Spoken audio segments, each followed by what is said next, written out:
Bien, merci Cécile Breton et merci aussi à toute l'équipe de Stantari pour l'organisation de cette journée et pour m'avoir permis, disons, de vous parler des îles et des lézards. Alors des lézards parce que, disons, en tant que zoologiste, c'est disons, mon sujet d'étude privilégié, mais en sachant que mon intérêt déborde aussi largement sur l'ensemble des vertébrés. Donc je vais vous parler d'îles, en commençant, disons, de façon relativement large. Pour quelles raisons les îles ont suscité une telle attraction auprès des naturalistes, auprès des biologistes? Donc plusieurs explications à cela. Alors donc les îles ont suscité de tout temps, inspiré, disons, les évolutionnistes et les biologistes. Dès le 19e siècle, plusieurs grands naturalistes se sont inspirés, on va dire, de leurs observations dans les îles, souvent les îles lointaines, pour bâtir les théories évolutionnistes et les théories également biologiques de façon plus large. Pour une raison, disons, qui est finalement assez simple, c'est que lorsqu'on s'attaque à des problèmes évolutifs ou des problèmes de compréhension des écosystèmes, ce sont des questions qui sont en règle générale extrêmement difficiles, extrêmement complexes à débrouiller. Et finalement, on est bien heureux de faire appel aux îles qui offrent souvent une simplification de ce que l'on peut avoir sur le continent. Et surtout, les îles permettent, disons, d'utiliser la méthode comparative, puisque dans les domaines de l'évolution, de la paléontologie et également de la zoologie, on a assez rarement la possibilité d'expérimenter. Alors, on peut expérimenter évidemment dans des tubes à essai ou dans des cages à population sur des drosophiles, dont les mouches du vinaigre par exemple, sur des temps de génération relativement courts, de quelques années. Mais évidemment, on ne peut pas tester des idées et des théories qui se développent sur des pas de temps de plusieurs millions d'années. D'où la nécessité d'avoir recours à la méthode comparative. Et évidemment, le plus naturel, c'est de comparer des situations insulaires parce qu'elles offrent, je dirais, tout un panel de situations en termes d'ancienneté du peuplement, de taille des îles, d'altitude, de complexité des écosystèmes. Donc les îles, de tout temps, ont été extrêmement fécondes pour développer ces théories. Donc Darwin, qui s'est inspiré bien sûr de ses observations sur les îles Galapagos, dont il tirera profit en fait près de 40 ans plus tard pour rédiger sa théorie sur la sélection naturelle, qui reste, disons, le pilier quand même de la biologie aujourd'hui et qui a résisté finalement à de nombreuses attaques et qui finalement a été entériné par la biologie moléculaire, donc par des techniques nouvelles qui n'ont jusqu'à présent pas remis en cause les fondements de sa théorie. Également Alfred Wallace, qui au même instant que Darwin, dans les mêmes années, travaillait sur les îles de la Sonde et a développé également une théorie de la sélection naturelle qui d'ailleurs a été présentée au même moment, conjointement avec Charles Darwin. Hein, mais disons que la postérité a retenu beaucoup plus Charles Darwin que Wallace. Mais on retiendra d'Alfred Wallace la fameuse ligne Wallace qui sépare en fait deux grandes régions biogéographiques. Et un peu plus récemment, les îles ont également inspiré deux auteurs célèbres. Alors Robert MacArthur, que vous voyez la petite photo en noir et blanc, qui a été, je dirais, un des premiers écologues dans les années 60 à introduire des formalisations mathématiques en écologie qui ont eu énormément de succès, et notamment son livre, là que vous voyez ici, Theory of Island Biogeography, livre qu'il a co-signé avec Edward Wilson, et donc le célèbre zoologiste Edward Wilson, spécialiste des fourmis, qui lui-même a travaillé également sur les îles, disons, indo-malaises sur les fourmis, et qui est, disons, à la fois à l'origine de nouvelles disciplines comme la sociobiologie, mais également, disons, qui, disons, a reçu un très grand succès avec la proposition du terme biodiversité. Terme biodiversité qui est extrait en fait de ce livre publié en 86, il s'agissait d'actes de colloque, Et en fait, assez curieusement, Wilson ne souhaitait pas retenir ce mot biodiversité. Il préférait, disons, le mot diversité biologique. Et la petite histoire nous apprend qu'en fait, c'est son éditeur qui souhaitait avoir un titre plus court sur la couverture et qui a imposé le terme de biodiversité et qui ensuite aura un très grand succès, notamment en 92 avec la conférence de Rio sur la diversité biologique. Donc un succès pratiquement planétaire. Et je vous recommande très chaudement de lire les traductions françaises de Wilson, ces ouvrages sont absolument passionnants, très agréables à lire et vraiment extrêmement riches. Alors les îles tirent leur intérêt pour le biologiste à la fois parce que ce sont des centres de diversification, c'est-à-dire que bien souvent, et notamment pour les îles océaniques, c'est-à-dire les îles volcaniques qui émergent du fond de l'eau ex nihilo et donc qui sont dépourvues de faune et de flore au moment de leur immersion. Ces îles sont rapidement colonisées par des faunes et des flores à partir bien souvent de quelques individus, donc quelques ancêtres, qui, sur des pas de temps, en règle générale de l'ordre de plusieurs millions d'années, vont générer de la diversité sous différents effets de sélection naturelle, etc. Là, vous avez l'exemple des oiseaux de l'archipel d'Hawaï, donc avec la diversification à partir d'un ancêtre commun. Vous voyez toute la diversité des becs qui leur permettent d'accéder à des niches écologiques très, très diverses. Donc des centres de diversification très importants, ce qui explique que l'essentiel, enfin une grande partie de la biodiversité mondiale se trouve aujourd'hui sur les îles, et notamment sur les îles tropicales, bien sûr. Mais les îles sont également des conservatoires. C'est-à-dire que dans la mesure où, disons, elles sont isolées, où elles échappent aux innovations technologiques, on va dire, qui se passent sur le continent, donc elles sont protégées de nouveaux compétiteurs beaucoup plus efficaces, beaucoup plus performants. Les îles constituent également des conservatoires. Alors, des très grandes îles comme l'Australie, avec par exemple l'ornithorynque, donc le groupe des monotrèmes, donc une lignée extrêmement ancienne et qui témoigne, disons, d'une évolution totalement révolue.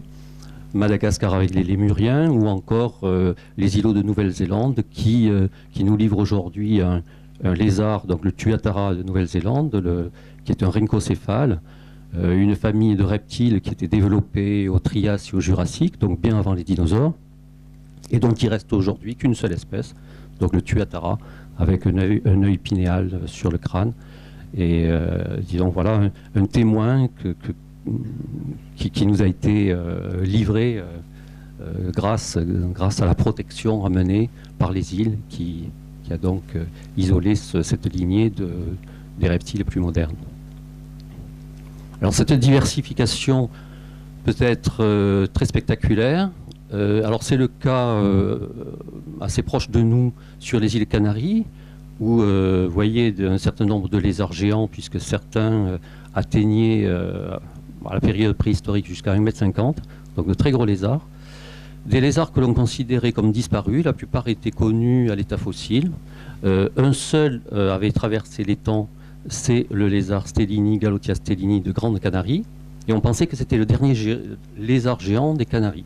Et de façon assez extraordinaire, ces dernières années, on a pu redécouvrir en fait quelques individus, quelques survivants de ces lézards géants.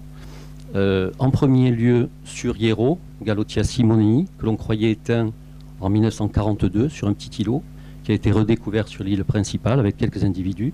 Puis quelques années après, découverte assez extraordinaire de Galothia intermedia sur Tenerife, dont il survivait une petite population accrochée dans une falaise de près de 500 mètres de haut. Puis, quelques années après, sur La Gomera, découverte d'un troisième lézard géant, Galothia bravoana, dont il ne restait que 7 individus, qui ont tous été capturés et mis en élevage, et maintenant la population est sauvée. Et un individu a été vu sur la Palma, qui laisse suggérer, mais pour l'instant on ne l'a pas trouvé, qui laisse suggérer qu'un 4e lézard géant serait encore à découvrir.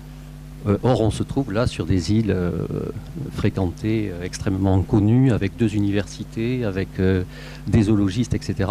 Donc vous voyez que même en Europe, on peut encore découvrir des lézards de près d'1 mètre de long, sur des îles, ce qui est quand même assez spectaculaire. Donc diversification très connue dans le cas des tortues géantes des Galapagos, qui ont donné lieu à des formes assez différenciées sur le plan morphologique, sur l'ensemble des îles, à partir d'un ancêtre commun arrivé par flottaison d'Amérique centrale et d'Amérique du Sud. Alors pour quelles raisons, disons, les îles génèrent une telle diversification? Alors il y a d'abord, disons, des éléments, on va dire, génétiques qui sont à l'origine de cette diversification. Ce qu'on appelle l'effet fondateur, c'est-à-dire que peu d'individus arrivent sur une île, et donc avec une fraction relativement réduite de la diversité génétique. Donc un premier élément qui contribue, on va dire, ensuite à la différenciation que l'on peut observer sur les îles.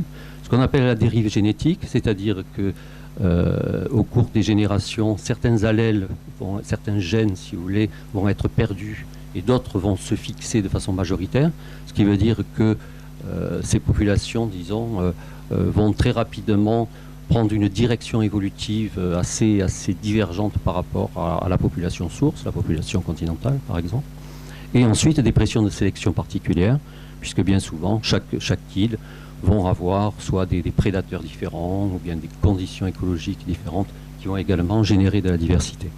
Alors qu'en est-il des îles méditerranéennes? Alors les îles méditerranéennes, sauf quelques-unes, hein, les îles Éolie, Lipari, etc., en dehors de quelques îles d'origine volcanique, on appelle des îles type océanique, les îles méditerranéennes sont en fait des fragments de continents, hein, qui se sont détachés et qui ont migré, on va dire, au fil du temps. De ce fait, les conditions, on va dire, qui ont présidé à la mise en place de leur peuplement faunistique et floristique sont différentes des îles océaniques, puisque ce sont des fragments de continents qui se sont isolés avec une portion, évidemment, de la diversité biologique du continent. Donc, ces îles ont également accueilli dans des temps récents, puisque ces espèces ont été connues par l'homme préhistorique, qui les a côtoyées, qui malheureusement ont disparu. Je pense que le professeur Coppens nous parlera des éléphants nains, des éléphants nains de Méditerranée. Beaucoup d'îles de Méditerranée on a accueilli jusqu'à une période très récente, hein, dans certains cas 8000, 9000 ans, des formes naines de grandes espèces, donc éléphants et hippopotames. Voilà une représentation par exemple de ces petits éléphants dont l'éléphas falconeri de Sicile ou de Malte. C'était un éléphant qui atteignait à peu près 90 cm au garrot, donc vous voyez la taille d'un grand chien, et que les hommes préhistoriques ont connu, et même sans doute mangé malheureusement. Vous avez sur l'image plus bas l'ensemble des îles méditerranéennes qui ont livré des éléphants, alors plus ou moins grands. Donc un grand nombre d'îles ont été colonisées par ces formes naines, enfin disons de formes qui sont devenues naines sur les îles. On connaît également des hippopotames nains, notamment en Sicile, sur un certain nombre d'îles. Pour ce qui est de la Corse et la Sardaigne, il existait ce qu'on appelle un lapin-rat, donc c'était un ocotona, une espèce de petit lapin que l'on trouve actuellement en Himalaya et sur les montagnes rocheuses, et qui lui aussi malheureusement a quitté la Corse et la Sardaigne sous l'effet, disons, de l'arrivée de l'homme et surtout des espèces, des prédateurs amenés par l'homme.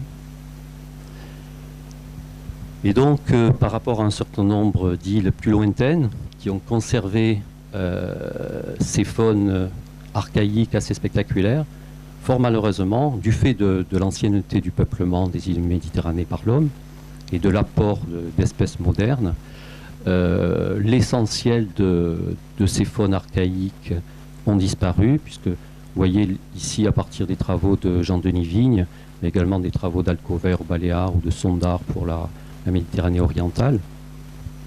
Vous avez des graphiques qui représentent ici les espèces endémiques qui occupaient ces îles, donc ici la Corse, Chypre en haut, Majorque.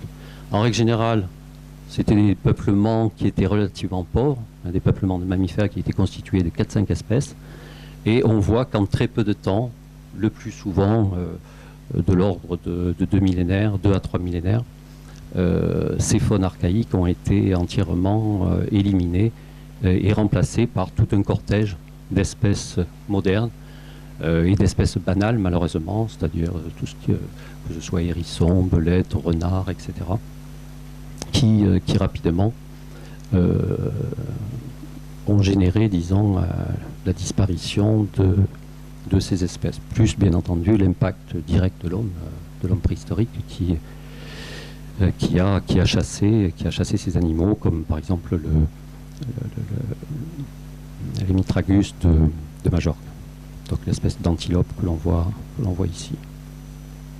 Alors les survivants sont malheureusement à la fois peu nombreux et très petits.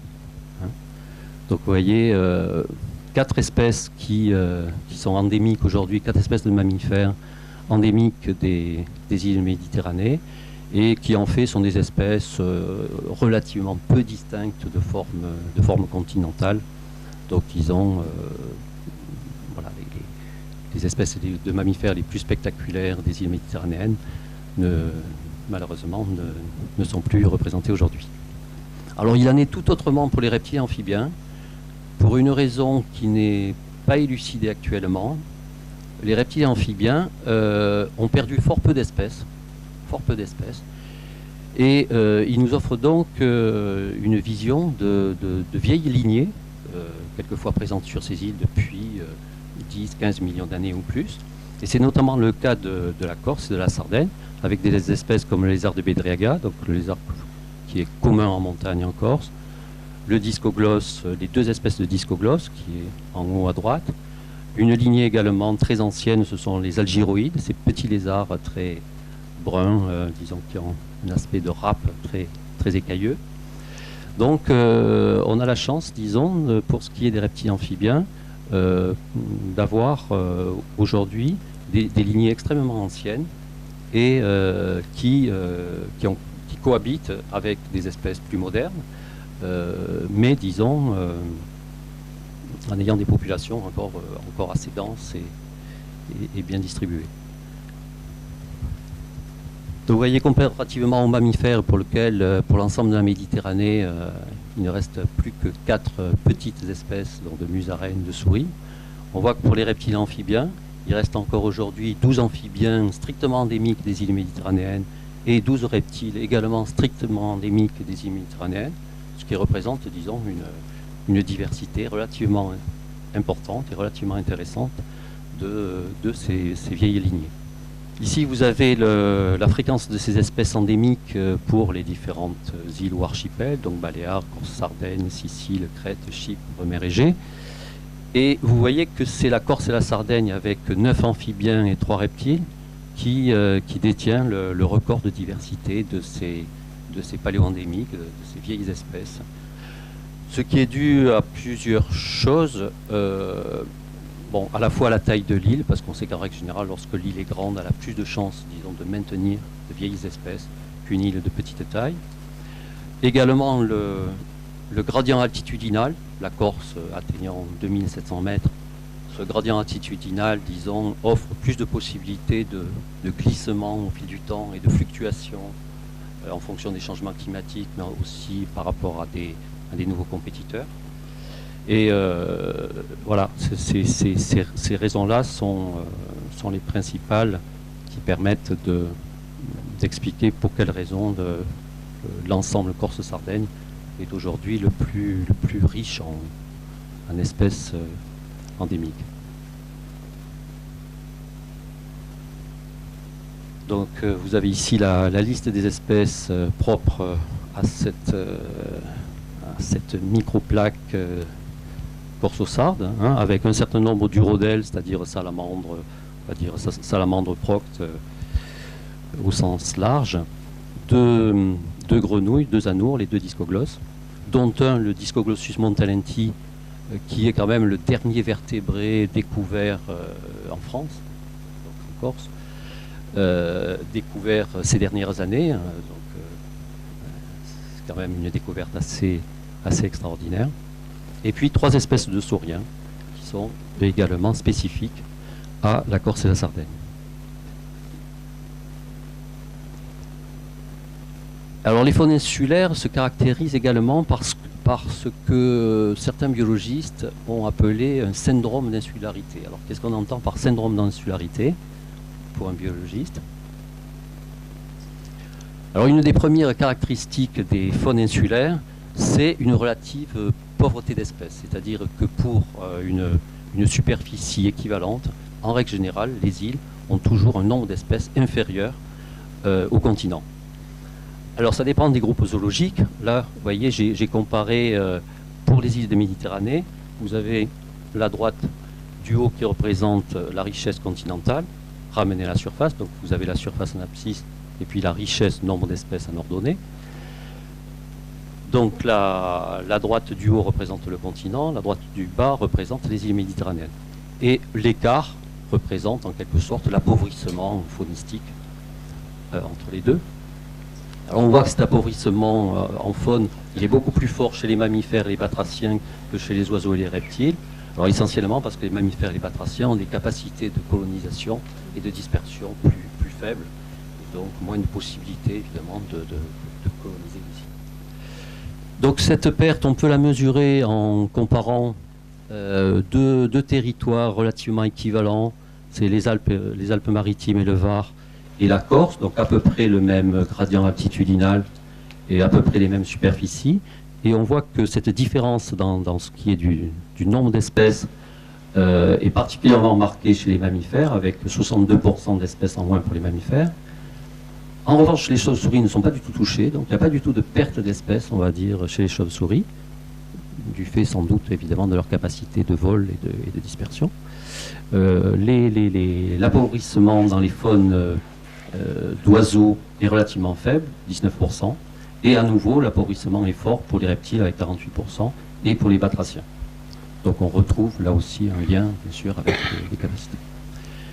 Une autre caractéristique des peuplements insulaires, c'est ce qu'on a appelé l'élargissement de la niche. C'est-à-dire que dans la mesure où les faunes sont appauvries, chaque espèce en quelque sorte dispose de plus d'espace et au fil du temps, on va dire, à gagner des niches écologiques de plus en plus larges. Et alors ça s'exprime assez facilement, ou en tout cas on peut le retrouver de façon assez claire, en mesurant tout bonnement l'amplitude altitudinale des espèces. Et vous voyez que pour ce qui est de la Corse, les espèces endémiques ont en règle générale, donc qui sont représentées en gris sur ce graphique, ont en règle générale une amplitude altitudinale très très supérieure aux espèces plus récentes, et notamment aux espèces d'arrivée historiques comme les lézards de Sicile ou autres. Également une augmentation des densités, et puis toutes sortes d'ajustements. Alors des ajustements démographiques. Alors ce qui se passe, c'est que très souvent, alors c'est plutôt, disons, pour des îles de petite taille, des îlots pour lesquels on a vraiment des réajustements démographiques avec une croissance qui ralentit, la maturité sexuelle qui est retardée, la fécondité qui est moindre, la longévité accrue, c'est-à-dire que bien souvent sur les îles, on a des populations qui vont vers ce qu'on appelle des espèces longévives, et ce qu'on a appelé des stratégies démographiques de type K, c'est-à-dire tous les paramètres démographiques sont déplacés, on va dire, vers plus vieux, etc. Des adaptations comportementales aussi, ce qu'on a appelé les espèces naïves. Souvent les espèces insulaires présentent une moindre agressivité, elles sont beaucoup plus sociales, donc des vies sociales plus élaborées. Ça a été étudié, notamment chez les lézards, des systèmes pour lesquels la vie sociale est beaucoup plus complexe. Et puis des adaptations morphologiques qui souvent vont soit vers des accroissements de taille, de la réduction de la longueur des membres, c'est le cas pour les lézards, et une tendance au mélanisme. C'est ce qu'on observe sur les lézards, les petits lézards, le lézard Tiliguerta de Corse ou d'autres espèces, pour lesquels on note ces tendances. Et ce qui est intéressant, c'est que cette tendance vers le mélanisme peut aller jusqu'à un mélanisme total. Là, ici, vous avez population de lézards des Baléares, vous voyez, qui deviennent entièrement noirs avec une face ventrale bleu marine absolument magnifique. Et on retrouve ces tendances adaptatives chez différentes espèces, donc des espèces de Corse-Sardaigne, des espèces des Baléares, sur le lézard de Sicile, autour des îles siciliennes, ce qui montre bien, disons, que ce sont des pressions sélectives communes sur les îlots qui guident vers ces types morphologiques. Et puis je terminerai sur un lézard que j'affectionne particulièrement, qui est un peu, disons, je dirais, le patriarche des lézards corses, c'est le lézard de Bedriaga. Donc un lézard que l'on trouve depuis le bord de mer jusqu'au sommet du Cinto, donc une très grande amplitude écologique, avec sans doute des adaptations très importantes, bien sûr, entre le bord de mer et puis les populations qui vivent à très haute altitude. Donc ça se traduit par des variations morphologiques assez importantes entre les populations montagnardes et les populations littorales. Vous voyez que sa distribution évoque bien une distribution qui s'est morcelée au fil du temps, sous l'effet de la compétition d'un nouvel arrivant, mais qui a quand même plusieurs millions d'années. C'est le lézard Tiliguerta, le lézard gris extrêmement commun ici, qui petit à petit a repoussé le lézard de Bedriaga vers la montagne, vers les hautes montagnes, mais en laissant quelques populations littorales qui nous renseignent justement sur l'historique de ce changement et de cette compétition. Voilà un peu la diversification, la diversité de coloris du lézard de Bedriaga, avec des lézards de bord de mer ici, qui sont en règle générale très sombres et très ponctués, et les lézards de montagne qui sont plus marbrés, plus verdâtres ou cuivrés. Alors c'est un lézard qui est particulièrement intéressant parce qu'il est tout seul dans sa lignée, et les récentes études de biologie moléculaire ont montré que cette lignée est isolée des autres lacertidés. Donc là on fait l'arbre généalogique montre une partie de la famille des lacertidés, des lézards, et en fait cette lignée du lézard Archaeolacerta bedriaga de Corse est une lignée unique puisqu'il y a une seule espèce dans le genre Archaeolacerta qui se serait différenciée des autres lézards vers 12 à 16 millions d'années. Voilà, et la dernière, pour vous montrer que, disons, ces lézards suscitent encore aujourd'hui de nombreuses recherches, et notamment en biologie moléculaire, qui nous montrent, donc des études qui sont menées par une équipe italienne en ce moment, qui nous montrent qu'à l'intérieur de ces vieilles espèces endémiques, on trouve une différenciation relativement importante, puisque vous voyez pour le lézard de Bedriaga, ici en Corse en Sardaigne, on a pu mettre en évidence une lignée, la lignée A en haut, qui serait isolée autour globalement du Cinto, lignée qui aurait divergé entre 3,6 et 5,8 millions d'années. Donc ce qui veut dire qu'on a une différenciation qui active aujourd'hui, intra-insulaire. Hein, donc, une première différenciation, on va dire, lors du peuplement des îles, etc. Mais ce processus-là se poursuit encore aujourd'hui du fait des barrières géographiques et notamment du fait, disons, de la complexité topographique de la Corse. Voilà, je vous remercie.